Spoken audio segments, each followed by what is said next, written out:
Diyan.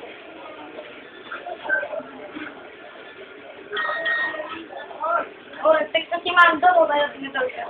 Sabihin mo, okay na lahat. Sino na yung time. Sino ko to? Sino yan?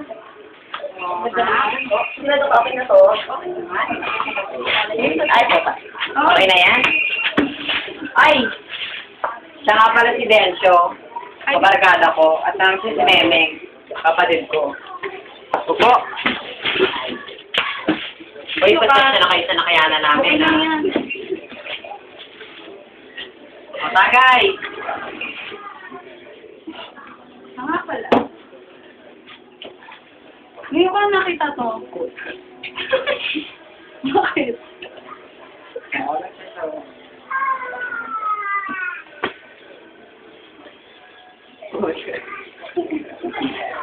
Ang dali ka. Oh?